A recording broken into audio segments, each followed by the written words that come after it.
आज मैं क्लास 8 के बच्चों को जो कल पढ़ाया था क्रिया चैप्टर व्याकरण से, आज उसी चैप्टर से क्रिया के कुछ और भाग सब जो है जो छूट गए थे कल, जो नहीं बता सका था, उसको खंड 2 के माध्यम से बता रहा हूँ। तो सबसे पहले आप देखिए इसमें क्या है। तो सबसे पहला आता है अपूर्ण क्रिया। ये अपूर्ण क्रिया क्या है? ये अपूर्ण क्रिया क्या है? तो जो वाक्य में क्रिया तो होता है लेकिन इससे पूरा अर्थ स्पष्ट नहीं होता है। जब किसी वाक्य में पूरा अर्थ स्पष्ट नहीं हो तो उसको हम अपूर्ण क्रिया कहते हैं। जैसे इसमें है वह है, दूसरा है गांधी जी भारत थे। इसमें क्रिया तो है लेकिन पूरा अर्थ स्पष्ट नहीं किया जा रहा है, लेकिन यहीं पर इसको अपूर्ण क्रिया कहते हैं। लेकिन जब यहीं पर हम कह देते हैं वह बुद्धिमान है, गांधी जी भारत के राष्ट्रपिता थे।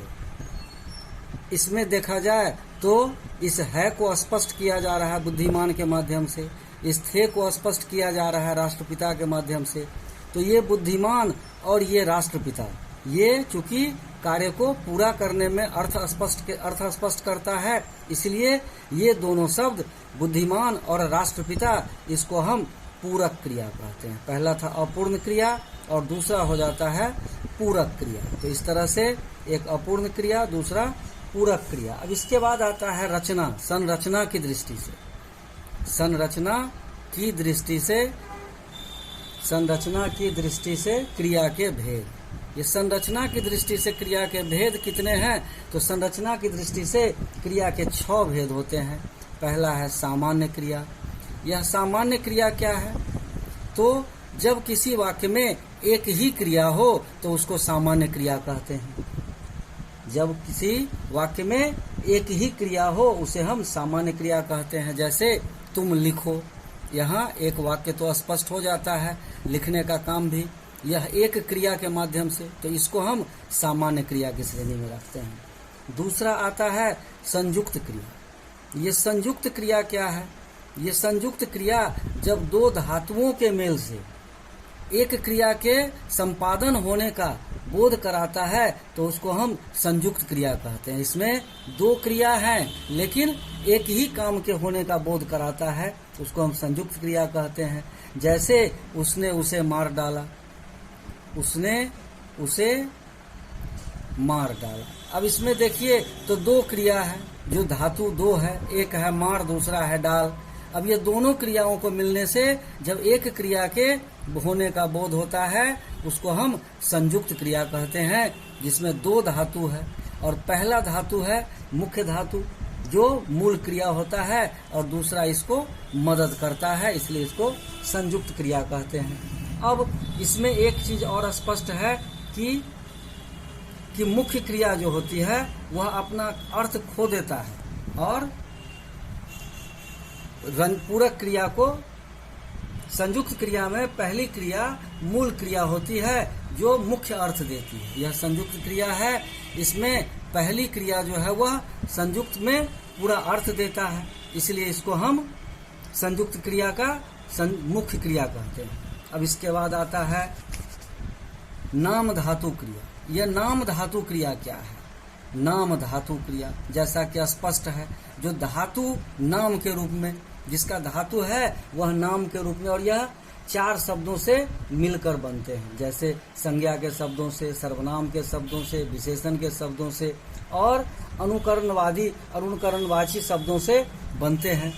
तो रंगीन, ये नाम धातु क्रिया बन जाते हैं। उसके बाद जैसे सर्वनाम से मैं से तो मिमियाना, अपना से तो अपनाना इत्यादि। उसके बाद जैसे विशेषण के शब्दों से गर्म तो गर्माना, दोहरा दोहराना, मोटा मुटियाना, 60 से सठियाना। उसी तरह से अनुकरणवाची शब्द जैसे हिन हिन से हिनहिनाना, खट खट से खटखटाना, थर थर से थरथराना, ये सारे नाम धातु क्रिया की श्रेणी में आते हैं। क्या होता है प्रेरणार्थक क्रिया। इसमें प्रेरणार्थक क्रिया क्या है? तो प्रेरणार्थक क्रिया जो व्यक्ति खुद से नहीं करता है बल्कि उस काम को करने के लिए दूसरे को उकसाता है या दूसरे को प्रेरित करता है। जैसे वह अपने से नहीं करता, वह किसी दूसरे से करवाता है। धोबी से कपड़े लोग धुलवाते हैं, प्रेरणार्थक क्रिया है। पूर्वकालिक क्रिया, जब मुख्य क्रिया के पूर्व यदि कोई दूसरी क्रिया प्रयुक्त हो। पांचवा क्रिया है पूर्वकालिक क्रिया। ये पूर्वकालिक क्रिया क्या है?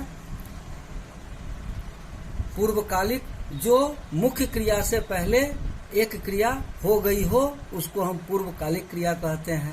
जैसे वह चाय पीकर पढ़ने बैठ गया, वह चाय पीकर पढ़ने बैठ गया। इसमें पूर्वकालिक क्रिया है चाय पीकर, चूंकि पढ़ने बैठ गया यह बाद की क्रिया है। उसके पहले है उसने चाय पिया, तो यह पूर्वकालिक क्रिया है। अब इसके बाद आता है कृदंत क्रिया। क्रिया में प्रत्यय जुड़ता है तो उसका नाम बदल जाता है। एक है कृदंत क्रिया। कृदंत क्रिया यह प्रत्यय के जुड़ने से जब क्रिया बनती है तो कृदंत क्रिया कहलाती है। जैसे चल, इसमें ता जुड़ जाता है। पढ़, इसमें ना जुड़ जाता है। जैसे दौड़, इसमें ना जुड़ जाता है। कृदंत क्रियाएं होती है जो प्रत्यय के जुड़ने से बनता है। यह आपका छठा क्रिया था। इस तरह से क्रिया चैप्टर आपका अब समाप्त हो गया। अब दूसरे दिन आपको अगर परेशानी होगी तो मैं आपको इसका अभ्यास कार्य बना के फिर भेज दूंगा। वैसे आप लोग इसे अपने से प्रयास करें बनाना, किताब से देख करके, और अगर कहीं कोई दिक्कत हो तो फिर हम आपको आगे क्लास में इसको बताएंगे।